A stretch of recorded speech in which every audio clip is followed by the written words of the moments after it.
ಪಾಂಡುರಂಗ ಗಂಡುಗಲಿ. ಅಯ್ಯೋ, ತಾವ್ ಹೆಸರಿಗೆ ಲಂಗ ತೋರಿಸಿದ ಮೇಲೆ ಇನ್ನು ಗಂಡುಗಲಿ ಅಂತ ಏನು ಬಂತು, ಅದೇನು ಅಂತ ಹೇಳಿ. ಬಂದು ಬಿಟ್ರೆ ಬೆಳಿಗ್ಗೆ ಹೋದವಳು ಇಷ್ಟೊತ್ತಾದ್ರೂ ಬಂದಿಲ್ಲ. ನೋಡ್ಕೊಂಡು ಬಲ್ಬಾರ್ದೇನೋ ಪಾಪ ಎಲ್ಲ ತಪ್ಪಿಸ್ಕೊಂಡಿದ್ದಾವೋ ಏನೋ ಮಕ್ಕಳು. ಕರೆದ್ರೆ 3 ಜನ ಊಟ ಆಗಂಗಿದ್ದಾರೆ, ಅಂತವ್ರು ಹೋಗಿ ಹೋಗಿ ಮಕ್ಕಳು ಅಂತ ಹೇಳ್ತಾ ಇದ್ರಲ್ಲ. ಎಲ್ಲೋ ಪೋಲಿ ತಿರ್ಗಕ್ ಹೋಗಿರ್ಬೇಕು, ಬರ್ತಾರೆ ಬಿಡಿ. ಹೋಗಿ ಹೋಗಿ ನಿನಗೆ ಹೇಳ್ತೀನಲ್ಲ, ನನಗ್ ಬುದ್ಧಿ ಇಲ್ಲ. ಅದು ತಮಗೆ ಇವತ್ತು ಗೊತ್ತಾಯ್ತು. ಹಬಿ, ಈ ಓಲ್ಡ್ ಥಿಂಗ್ ನ ಇಟ್ಕೊಂಡು ವಾಟ್ ಆರ್ ಯು ಡೂಯಿಂಗ್? ಹೇಗೂ ನೀವು ನನಗೆ ಬೆಡ್ರೂಮ್ಗೆ ನೋ ಎಂಟ್ರಿ ಅಂತ ಬೋರ್ಡ್ ಹಾಕ್ಬಿಟ್ಟಿದ್ದೀರಲ್ವಾ. ನಿದ್ದೆ ಬರೋವರೆಗೂ ನಮಗೆ ಇನ್ನೇನು ಕೆಲಸ ಇದೆ, ಅದಕ್ಕೆ ಇದ್ರ ಮೇಲಿನ ಧೂಳನ್ನ ಹೊಡ್ಕೊಂಡು ಕೂತಿದ್ದೇನೆ. ಜಾಜಿ ಮರ್ಯಾದೆ, ಜಾಜಿ ಅಂತ ಏಕೋಜದಲ್ಲಿ ಕರಿಬೇಡಿ. ಹೋಗಿ ಬನ್ನಿ ಅಂತ ಮರ್ಯಾದೆಯಿಂದ ಮಾತಾಡ್ಸಿ. ಟಿಪಿಕಲ್ ಇಂಡಿಯನ್ ಹಸ್ಬೆಂಡ್ ತರ ಬಿಹೇವ್ ಮಾಡಬೇಡಿ. ಬೌನ್ಸಿಂಗ್ ಬಾಯ್ ಫ್ರೆಂಡ್ ತರ ಇರಿ. ಬಂದ ಮಕ್ಕಳ ಎಲ್ಲೋಗಿದ್ರು, ನನಗೆ ಎಷ್ಟು ಗಾಬರಿ ಆಗಿತ್ತು ಗೊತ್ತಾ? ಅತ್ತೆ ಅವ್ರೆ, ಹೊರಗಡೆ ಸಿಕ್ಕಾಪಟ್ಟೆ ಮಳೆ ಬರ್ತಾ ಇತ್ತಲ್ವಾ, ಬಸ್ ಸ್ಟ್ಯಾಂಡ್ ಅಲ್ಲಿ ನಿಂತಿದ್ವಿ. ಯಾವ್ದೋ ಒಂದು ಕಾರ್ ಬಂತು, ಅವ್ರ ಹತ್ರ ಇಲ್ಲಿವರೆಗೂ ಡ್ರಾಪ್ ಹಾಕ್ಸ್ಕೊಂಡ್ವಿ. ನೀವಿಬ್ರು ಅದೇನು ಗರಂದಾರಿ ಸಾಧನೆ ಮಾಡಿದಿರಿ ಅಂತ ಅವ್ರು ನಿಮ್ಮನ್ನ ಇಲ್ಲಿವರೆಗೂ ಡ್ರಾಪ್ ಮಾಡಿದ್ರಪ್ಪ. ಮೊದ್ಲು ಕೇಳಿದಾಗ ಇಲ್ಲ ಅಂತಂದ್ರು ಬಾವ. ಆಗ ನಾವು ಪಾಂಡುರಂಗ ಗಂಡುಗಲಿ ಮನೆಯವರು ಅಂತ ಎಡಗೈ ಬಲಗೈ ಎತ್ತಿದ ಹಾಗೆ ಕಾರ್ ಡೋರ್ನ ರಪ್ಪ ಅಂತ ತೆಗೆದು ಕೂರ್ಸ್ಕೊಂಡು ಇಲ್ಲಿವರೆಗೂ ಬಿಟ್ಟು ಹೋದ್ರು. ನನ್ನ ಒಳ್ಳೆ ಹೆಸರನ್ನ ಅದು ಎಷ್ಟು ಕಡೆ ಅಂತ ಬಳಸ್ಕೊತೀರ, ಅದೆಲ್ಲ ಪಟ್ಟಿ ಕಟ್ಟಬೇಡಿ. ನೀವ್ ಎಲ್ಲಿಗೆ ಹೋಗಿದ್ರಿ ಅಂತ ನಿಜ ಒಪ್ಕೊಂಡ್ಬಿಡ್ರ. ಲೇಪತ್ತು ನೀನೇ ಹೇಳು. ನಾವು ಯುಟಿಲಿಟಿ ಬಿಲ್ಡಿಂಗ್ ಮೇಲೆ ನಿಂತ್ಕೊಂಡು ಮಳೆ ಹೇಗ್ ಬರ್ತಾ ಇದೆ ಅಂತ ನೋಡ್ತಿದ್ವಾ. ಮಳೆ ಜೋರಾದ ತಕ್ಷಣ ಕರೆಂಟ್ ಹೋಯ್ತಾ, ಲಿಫ್ಟ್ ವರ್ಕ್ ಆಗ್ತಿರ್ಲಿಲ್ಲ ಅಂತ ನಾವು ಮೆಟ್ಲು ಇಳ್ಕೊಂಡ್ ಬರ್ತಿದ್ವಾ. ವಾಚ್ಮನ್ ಕೋಲ್ ಎತ್ಕೊಂಡು ಕಳ್ಳ ಕಳ್ಳ ಕಳ್ಳ ಅಂತ ಅಟ್ಟಿಸ್ಕೊಂಡ್ ಬಂದ. ನಾವು ಹೆದರ್ಕೊಂಡು ಬಸ್ ಸ್ಟಾಪ್ ಅಲ್ಲಿ ಬಂದು ನಿಂತ್ಕೊಂಡ್ವಾ. ಅಲ್ಲಿಗೆ ಬಂದ ಕಾರು ನಮ್ ಇಲ್ಲಿವರೆಗೂ ಕರ್ಕೊಂಡ್ ಬಂದು ಬಿಟ್ಟ. ಮಿಕ್ಕಿದ ಕತೆ ನಿಂಗೆ ಗೊತ್ತಲ್ಲ. ಯುಟಿಲಿಟಿ ಬಿಲ್ಡಿಂಗ್ ಹತ್ಬಿಟ್ಟು ಮಳೆ ಹೇಗೆ ಬೀಳುತ್ತೆ ಅಂತ ನೋಡ್ತಾ ಇದ್ರಪ್ಪ. ಅಲ್ಲಿವರೆಗೂ ಯಾಕ್ರೋ ಹೋದ್ರೆ ನನ್ನ ಕಣ್ಣಲ್ಲಿ ಕಣ್ಣಿಟ್ಟು ನೋಡೋ, ಈ ನಕ್ಷತ್ರಗಳು ಹೇಗೆ ಬೀಳ್ತವೆ ಅಂತ ತೋರಿಸ್ತೀನಿ.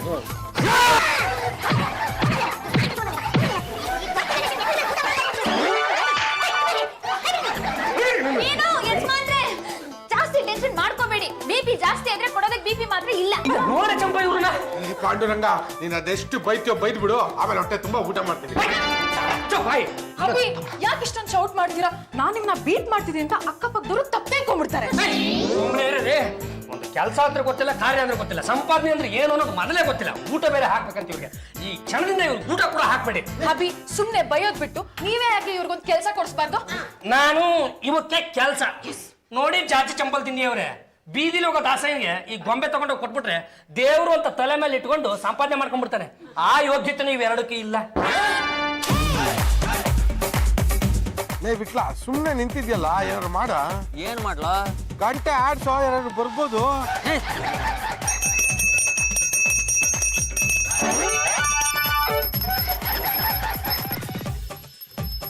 ಇದು ಯಾವ ದೇವ್ರು ಗೊತ್ತಾಗ್ಲಿಲ್ವಲ್ಲ?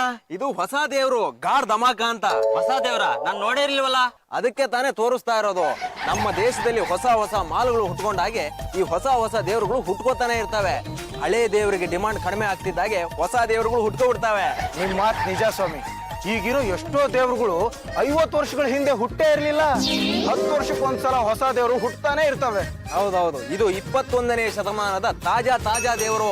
ನೀವು ಮನಸ್ಸಲ್ಲಿ ಏನ್ ಹೇಳ್ಕೋತಿರೋ ಅದು ನೆರವೇರತ್ತೆ. ಇನ್ನೇನು ವಿಶೇಷ ಇದೆ ಈ ದೇವ್ರದ್ದು? ಹೊಸ ದೇವ್ರಿಗೆ ಪವರ್ ಜಾಸ್ತಿ. ಹಳೆ ದೇವ್ರುಗಳು ವರ ಕೊಟ್ಟು ವೀಕ್ ಆಗಿದಾವೆ, ಅದಕ್ಕೆ ಹೊಸ ದೇವ್ರು ಉಟ್ಕೊಂಡಿದೆ. ಕೈ ಮುಗಿದು ಕಾಣಿಕೆ ಹಾಕಿ ನಿಮ್ಗೆಲ್ಲ ಒಳ್ಳೇದಾಗತ್ತೆ.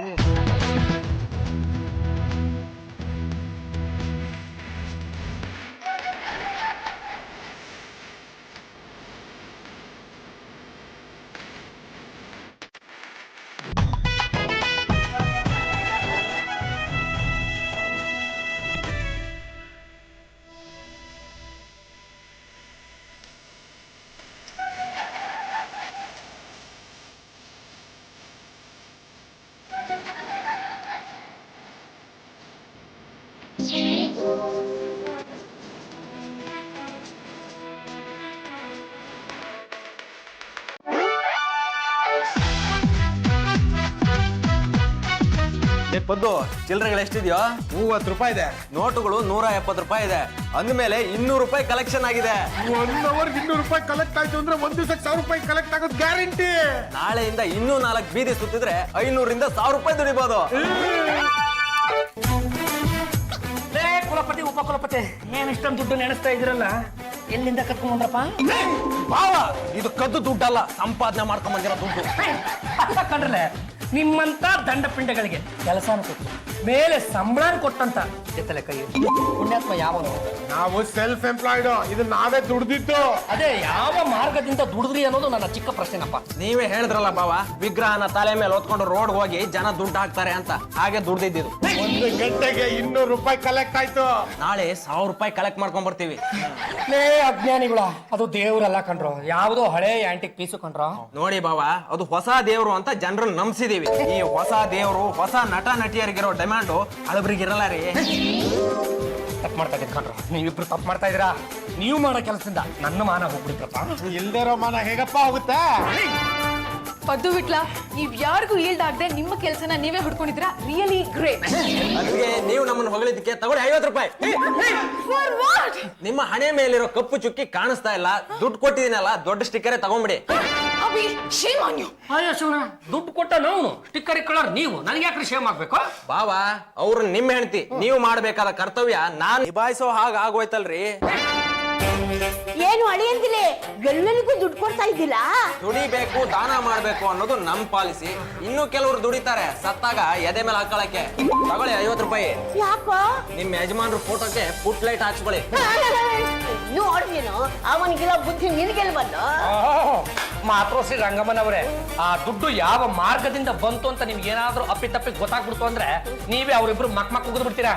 ಯಾವ ಮಾರ್ಗದಲ್ಲಿ ಬಂತು? ಮನೆಯಲ್ಲಿ ಅದ್ ಯಾವ್ದೋ ಹಳೆ ಮೂರ್ತಿ ಇತ್ತಲ್ಲ, ಅದನ್ನ ತಗೊಂಡ್ ಹೋಗಿದ್ದಾರೆ. ಹೊಸ ದೇವ್ರು ಅಂತ ಜನಗಳಿಗೆ ನಂಬಿಸಿ ದುಡ್ಡನ್ನು ವಸೂಲಿ ಮಾಡ್ಕೊಂಡ್ ಬಂದಿದ್ದಾರೆ. ಮಾಡ್ಲಿ ಬಿಡು, ಅದು ಮೂಲೆಯಲ್ಲಿ ಬಿದ್ದಿದ್ದು, ಇವಳು ಮೂಲೆಯಲ್ಲಿ ಬಿದ್ದಿದ್ಲು. ಹೇಗೂ ಸಂಪಾದನೆ ಮಾಡೋ ದಾರಿ ಕಂಡು ಹಿಡ್ಕೊಂಡಿದ್ದಾಳಲ್ಲ, ನಾಳೆಯಿಂದ ಇನ್ನು ಹೆಚ್ಚಿಗೆ ಸಂಪಾದನೆ ಮಾಡಿ. ಈಗ ಯಾರ ಮಕ್ ಉಗ್ದಂಗ ಆಯ್ತಪ್ಪ?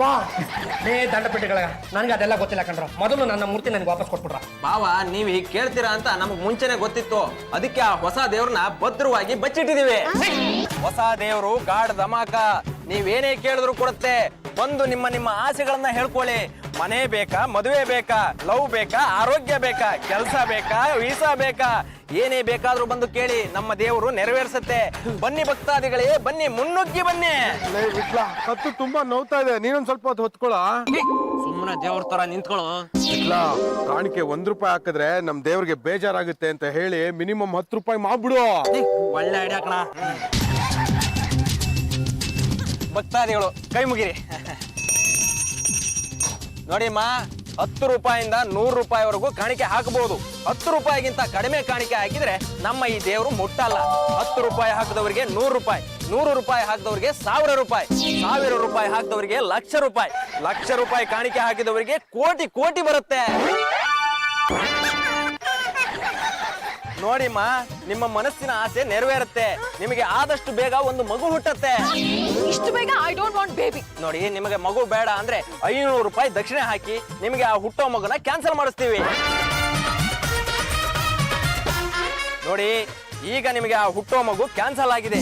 ನೀವು ಇನ್ನೂ ಸುಂದರವಾಗಿ ಕಾಣಿಸ್ತೀರಾ, ಇನ್ನೂ ಸ್ಲಿಮ್ ಆಗಿ ಕಾಣಿಸ್ತೀರಾ. ಮೈ ಗಾಡ್, ವೆರಿ ಗುಡ್. ನಾಳೆ ನೀವು ಬಂದು 500 ರೂಪಾಯಿ ದಕ್ಷಿಣೆ ಹಾಕ್ಬಿಟ್ಟು ಹೋಗಿ. ನೀವೇನ್ ನೋಡ್ತಾ ಇದ್ದೀರಾ ಭಕ್ತಾದಿಗಳೇ? ಕಾಣಿಕೆ ಹಾಕಿ ಪಕ್ಕದಲ್ಲಿ ನಿಂತ್ಕೊಳ್ಳಿ, ಪೂಜೆ ಮಾಡಿ ಪ್ರಸಾದ ಕೊಡ್ತೀವಿ.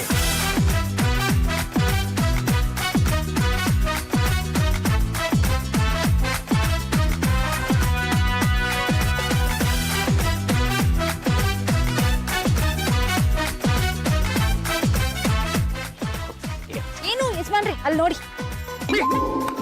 ನಾನೇನೋ ಮನೆಯಲ್ಲೇ ತಮಾಷೆಗೆ ಹೇಳಿದ್ರೆ ಇವ್ರು ಇದನ್ನೇ ಬಂಡವಾಳ ಮಾಡ್ಕೊಂಡ್ಬಿಟ್ರಲ್ಲ.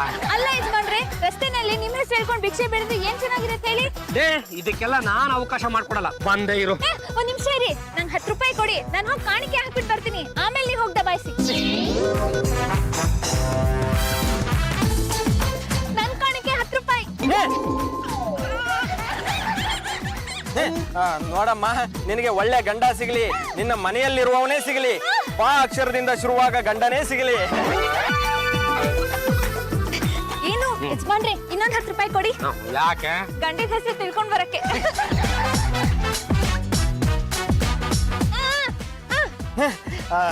ನೋಡಮ್ಮ, ನಿನಗೆ ಪಾಂಡುರಂಗನಂತ ಗಂಡನೇ ಸಿಗಲಿ.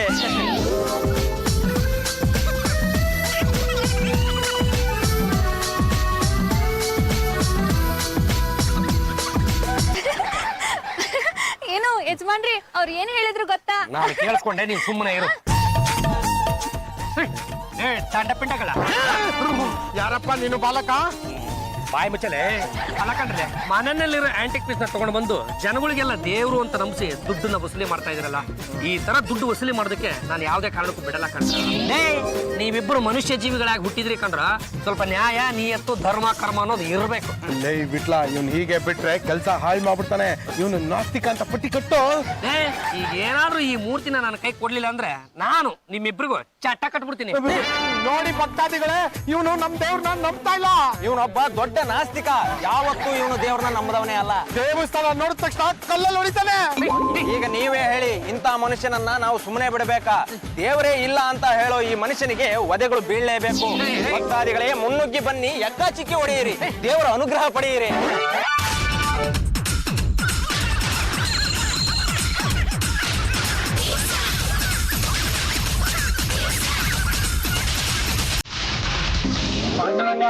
ಏನಪ್ಪ, ಇನ್ನೊಂದು ಸಲ ನಮ್ ದೇವ್ರ ಸವಾಸಕ್ ಬಂದ್ರೆ ದೆವ್ವ ಬಿಡಿಸ್ಬಿಡ್ತೀನಿ.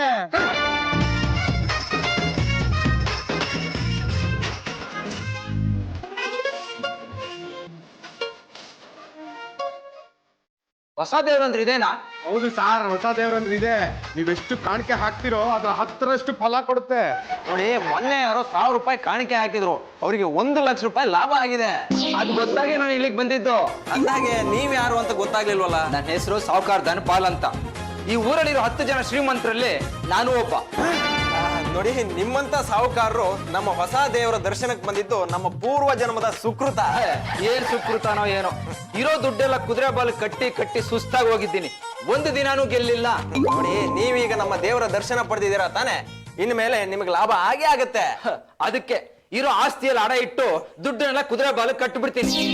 ದೇವ್ರೆ, ಗೆಲ್ಸಿದ್ರು ನೀನೇ ದಿಕ್ಕು, ಸೋಲ್ಸಿದ್ರು ನೀನೇ ದಿಕ್ಕು. ಅಲ್ಲ, ಇಡೀ ಆಸ್ತಿ ಮಾರಿ ಕುದುರೆ ಬಾಲ ಕಟ್ತೀನಿ ಅಂತ ಹೇಳ್ತಾ ಇದ್ದಾನಲ್ಲ, ಇವನು ಮೂತಿ ಕುದುರೆ ಲದ್ದಿ ಮೆತ್ತ. ಏನು ಯಜಮಾನ್ರೆ, ಅವ್ರ ಆಸ್ತಿ ಅವ್ರು ಏನಾದ್ರೂ ಮಾಡ್ಕೋತಾರೆ, ನೀವ್ ಯಾಕೆ ಯೋಚನೆ ಮಾಡ್ತೀರಾ? ನೋಡಿ ಇವಳೆ, ಇದು ಸತ್ಯವಾದ ದೇವಳು. ನೀವು ಅನ್ಕೊಂಡಿದ್ದೆಲ್ಲ ಹಾಗೆ ಆಗುತ್ತೆ. ನೀವು ಧೈರ್ಯವಾಗಿ ಆಸ್ತಿನ ಅಡ ಇಡಿ, ನಿಮ್ಗೆ ಲಾಭ ಬಂದೇ ಬರುತ್ತೆ.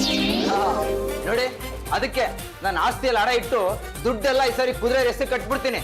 ನಾನೇನಾದ್ರೂ ರೇಸಲ್ಲಿ ಗೆದ್ರೆ ಈ ದೇವ್ರಿಗೆ ಒಂದು ದೇವಸ್ಥಾನ ಕಟ್ಟಿಸ್ತೀನಿ. ಪದ್ದು, ಇವತ್ತಿನ ಕಲೆಕ್ಷನ್ 5000 ರೂಪಾಯಿ ಆಗಿದೆ ಕಣ. ನಾವೇ ವಾಸಿ ಆಗ್ಬಿಟ್ವಲ್ಲ. ಅವ್ರಿಗೆ ದಿನಕ್ಕೆ 5000 ರೂಪಾಯಿ ದುಡಿಯೋ ಯೋಗ್ಯತೆ ಎಲ್ಲೋ ಇದೆ. ನಮ್ಗೆ ಇಷ್ಟು ದುಡ್ಡು ಕಲೆಕ್ಟ್ ಆಗಿದ್ದು ನಮ್ಮ ಹೊಸ ದೇವರಿಂದ ಕಣ. ಬಾ ಒಂದ್ಸಲ ಆರ್ತಿ ಎತ್ಬಿಡೋಣ. ಮೊದಲು ಈ ಮೂರ್ತಿನ ಅಭ್ಯಾಸ ಮಾಡ್ಬಿಡ್ಬೇಕು. ಲೇ ಪಾಂಡ್ರಂಗ, ಇಲ್ಲೇನ್ ಮಾಡ್ತಿದ್ಯಾ? ಅದು ಇದು ನನ್ನ ಮೂರ್ತಿ ಅಲ್ವೇನ್ರ, ಇದನ್ನ ಎತ್ಕೊಂಡು ಹೋಗ್ಬಿಡೋಣ ಅಂತ ಇದೀನಪ್ಪ. ಬಾವ, ಇದೀಗ ನಮ್ಮ ಹೊಸ ದೇವರು ಅಷ್ಟೇ ಅಲ್ಲದೆ ಪಬ್ಲಿಕ್ ಪ್ರಾಪರ್ಟಿ. ನೀವ್ ಯಾಕ್ರೆ ಮುಟ್ತೀರಾ? ಅಂದ್ರೆ ಪಾಂಡುರಂಗ, ಹಾಗೆಲ್ಲ ದೇವ್ರನ್ನ ಮುಟ್ಟಬಾರ್ದಪ್ಪ. ಈ ಹೊಸ ದೇವರಿಂದ ಎಷ್ಟು ಜನರಿಗೆ ಸಹಾಯ ಆಗ್ತಾ ಇದೆ, ಎಷ್ಟು ಜನ ಭಕ್ತರಿದ್ದಾರೆ ಗೊತ್ತಾ? ನೋಡಿ ಮಾತೃಶ್ರೀ ರಂಗಮ್ಮನವರೇ, ಯಾವುದೋ ಹಳೆ ಮೂರ್ತಿನ ತೋರಿಸಿ ಹೊಸ ದೇವರು ಅಂತ ಜನಗಳಿಗೆ ನಂಬಿಸಿದಿರಲ್ಲ, ಈ ಕ್ರಮ ನನ್ಗೆ ಯಾಕೋ ಇಷ್ಟ ಆಗ್ತಾ ಇಲ್ಲ. ಹಬಿ ಅವ್ರ ಜಾಬ್ ನ ಹುಡ್ಕೊಂಡಿದ್ದಾರೆ, ಸಾಕಷ್ಟು ಅರ್ನ್ ಮಾಡ್ತಾ ಇದ್ದಾರೆ. ನಿಮ್ಗೇನ್ರಿ ಸ್ಟಮಕ್ ಪೇನು? ಇಷ್ಟೊಂದು ಹೊಟ್ಟೆ ಕಿಚ್ಚು ಬಡವ್ರನ್ನ ನಾನ್ ಲೈಫಲ್ಲೇ ನೋಡಿಲ್ಲ ಕಣ. ತಮಗಂತೂ 5000 ರೂಪಾಯಿ ದುಡಿಯೋ ಯೋಗ್ಯತೆ ಇಲ್ಲ. ನಾವಾದ್ರೂ ದುಡಿಯೋಣ ಅಂತ ಟೊಂಕ ಕಟ್ ನಿಂತ್ಕೊಂಡ್ರೆ ಕಲ್ಲು ಹಾಕ್ತೀರೇನ್ರಿ? ಇನ್ನೊಂದ್ಸಲಿ ನಮ್ಮ ದೇವ್ರ ಸುದ್ದಿಗೆ ಬಂದ್ರೆ ನಾನ್ ಸುಮ್ಗಿರಲ್ಲ. ಏನ್ರಿ ಮಾಡ್ಬಿಡ್ತೀರಾ? ಪಲ್ಲುಗೆ ಹೇಳಿ ಆಸ್ತಿಲಿ ಭಾಗ ಮಾಡಿಸ್ತೀನಿ. ಭಗವಂತ, ಹೊಸ ದೇವರೇ, ನಿನ್ ಶಕ್ತಿ ಯಾರಿಗೂ ಇಲ್ಲಪ್ಪ. ಅರ್ಪಿಸ್ಕೋಬೇಕು. ಯಾಕೆ, ಏನಾಯ್ತು? ನಾನು ಇಡೀ ಆಸ್ತಿನ 1 ಕೋಟಿಗೆ ಅಡ ಇಟ್ಟು ಕುದುರೆ ಬಾಲಿಗೆ ಕಟ್ತೆ. ನನ್ಗೆ 10 ಕೋಟಿ ಬಂತು. ನಾನು ಈ ಹೊಸ ದೇವರಿಗೆ ಒಂದು ದೇವಸ್ಥಾನ ಕಟ್ಟಿಸ್ತೀನಿ. ಕಟ್ಸಿ ದೇವಸ್ಥಾನಕ್ಕೆ ನಾವೇ ಪ್ರಧಾನ ಅರ್ಚಕರು. ಈ ಹೊಸ ದೇವ್ರ ಮೂಲಸ್ಥಾನ ಯಾವುದು? ಈ ಮನೇನೇ ಮೂಲಸ್ಥಾನ. ಅಂದ್ಮೇಲೆ ಈ ಮನೆ ಇನ್ ಮೇಲೆ ದೇವಸ್ಥಾನ ಆಗುತ್ತೆ. ಆಚೆ ಬೋರ್ಡ್ ಹಾಕ್ರೋ, ಹೊಸ ದೇವ್ರ ದೇವಾಲಯ ಅಂತ. ಭಕ್ತಾದಿಗಳು ಇಲ್ಲಿ ಬರಬೇಕು, ಕಾಣಿಕೆ ಹಾಕ್ಬೇಕು. ಆ ಕಾಣಿಕೆ ಪೂರ್ತಿ ಈ ಪೂಜಾರರಿಗೆ ಸಲ್ಲಬೇಕು. ನೋಡಿ ಮಹಾನ್ ಭಾವ್ರೆ, ನಿಮ್ಗೊಂದು ಸತ್ಯ ಗೊತ್ತಿಲ್ಲ, ಅದು ಏನು ಅಂತ ಹೇಳ್ಬಿಡ್ತೀನಿ, ನೀಟಾಗಿ ಕೇಳ್ಕೊಂಬಿಡಿ. ನೀವೇನು ಹೊಸ ದೇವರು ಅಂತ ನಂಬ್ಕೊಂಡಿದಿರಲ್ಲ, ಇದು ನಮ್ಮ ಮನೆ ದೇವರಾಣೆಗೂ ದೇವರಲ್ಲ, ಯಾವುದೋ ಹಳೆಯ ಮೂರ್ತಿ. ಅವರು ನಮ್ ಭಾವ, ಅವರಿಗೆ ತಲೆ ಕೆಟ್ಟಿದೆ, ಅದಕ್ಕೆ ನಮ್ ಹೊಸ ದೇವ್ರನ್ನ ಬೈತಾ ಇದ್ದಾರೆ. ಲಾಸ್ಟಿಕನೇ ಸೈಡ್ ಹೋಗೋ. ರೇ ಕುದುರೆ ಬಾಲ, ನಾನು ಯಾರು ಅಂತ ನಿಮ್ಗೇನೋ ಚೆನ್ನಾಗಿ ಗೊತ್ತಿಲ್ಲ ಕಣ್ರೆ. ಗಂಟುಗಲಿ ವಂಶದ ಕಟ್ಟ ಕಡೆಯ ತುಂಡು ಪಾಂಡುರಂಗ ಗಂಡುಗಲಿ. ಎಡಗೈ ಎತ್ತಿದ್ರೆ ವೀರಕೆಸರಿ, ಬಲಗೈ ಎತ್ತಿದ್ರೆ ವೀರ ಮದಕರಿ. ಯಾವುದೇ ಕಾರಣಕ್ಕೂ ಈ ನನ್ನ ಮನೆನ ದೇವಸ್ಥಾನ ಮಾಡಕ್ ನಾನು ಬಿಡಲ್ಲ. ಈ ಮನೆ ಒಂದು ಕಾಲಕ್ಕೆ ಹೊಸ ದೇವರ ಮೂಲಸ್ಥಾನ.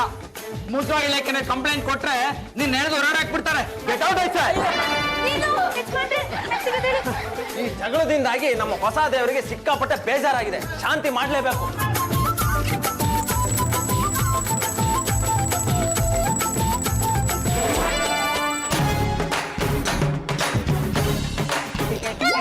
ಏನು ಯಜಮಾನ್ರೆ ಏನಾಯ್ತು ನಿಮ್ಗೆ? ಹೊಸ ದೇವ್ರು ಭಕ್ತಾದಿಗಳೇ, ಇವ್ರ ಮೈ ಮೇಲೆ ಯಾವುದೇ ದೇವರು ಬಂದಿಲ್ಲ, ನೀವ್ಯಾರು ನಂಬೇಡಿ.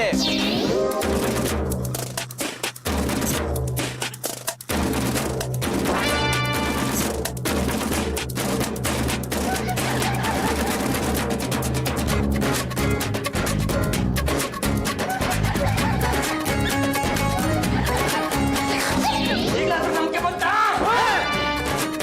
ಸರ್ಕಾರ ಬದಲಾದ ಹಾಗೆ ಈ ಹೊಸ ದೇವರು ಕೂಡ ಬದಲಾಗಿದೆ. ಏ ಭಕ್ತಾದಿಗಳೇ, ನೀವು ಕೊಡ್ತಾ ಇರೋ ಕಾಣಿಕೆ ಏನೇನು ಸಾಲದು. ನೀವು 1 ಕೊಟ್ರೆ ನಾನು 10 ಕೊಡ್ತೀನಿ ಅಂದ್ಮೇಲೆ ನೀವು ನನಗೆ ಜಾಸ್ತಿ ಕೊಡ್ಬೇಕು ತಾನೇ.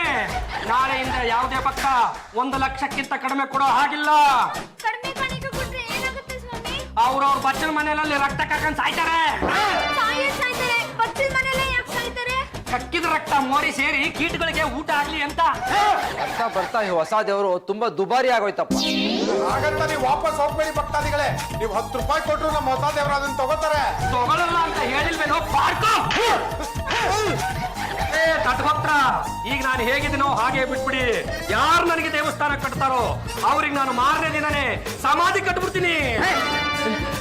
ಇಲ್ಲ ಸ್ವಾಮಿ, ನಾನು ಈ ದೇವಸ್ಥಾನ ಕಟ್ಟೋ ವಿಷಯನ ಕೈ ಬಿಟ್ಬಿಡ್ತೀನಿ. ಇಲ್ಲ, ನಾನು ಕಟ್ಟಲ್ಲ. ಅಷ್ಟೇ ಅಲ್ಲ, ಈ ವಿಷಯನ 10 ಜನ 100 ಜನ ಕೇಳಬೇಕು, 100 ಜನ 1000 ಜನ ಕೇಳಬೇಕು, 1000 ಜನ ಲಕ್ಷ ಜನ ಕೇಳಬೇಕು, ಲಕ್ಷ ಜನ ಕೋಟಿ ಜನ ಕೇಳಬೇಕು. ಯಾರು ಹೆಚ್ಚೆಚ್ಚು ಹೇಳ್ತಿರೋ ಅವ್ರಿಗೆ ಹೆಚ್ಚೆಚ್ಚು ಮಕ್ಕಳುಗಳಾಗ್ತವೆ. ಯಾರು ಹೇಳಲ್ವೋ ಅವರು ಮುಂದಿನ ಜನ್ಮದಲ್ಲಿ ನಾಯಿ ನರಿಗಳಾಗಿ ಹುಟ್ಟುತ್ತೀರಾ. ತೊಲಗಿ ಭಕ್ತಾದಿಗಳೇ, ತೊಲಗಿ. ಭಕ್ತಾದಿಗಳೇ ನಿಂತ್ಕೊಳ್ಳಿ. ಭಕ್ತಾದಿಗಳೇ,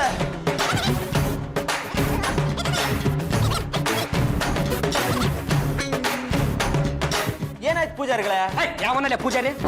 ಯಾಕ್ರಿ ಬಾಬಾ ಹೀಗ್ ಮಾಡಿದ್ರಿ? ಮತ್ತಿನ್ನೇನ್ರಲ್ಲೇ, ಯಾವುದೋ ಆಂಟಿಕ್ ಪೀಸ್ನ ಇಟ್ಕೊಂಡು ಜನಗಳಿಗೆ ದೇವರು ಅಂತ ನಂಬಿಸಿ ನನ್ನ ಮನೆನ ಕೆಡವಿ ಈ ಜಾಗದಲ್ಲಿ ದೇವಸ್ಥಾನ ಕಟ್ಟೋದಕ್ಕೆ ಅಂತ ಹೊರಟಿದ್ರಲ್ಲಪ್ಪ. ಹಾಗಾಗಿ ನಿಮ್ಮ ದೇವ್ರನ್ನ ನನ್ನ ಮೈ ಮೇಲೆ ಬರ್ಸ್ಕೊಂಡು ನಿಮ್ಮಿಬ್ಬರನ್ನ ಹಂಗಂಗ ಮಠ ಹಾಕ್ದೆ.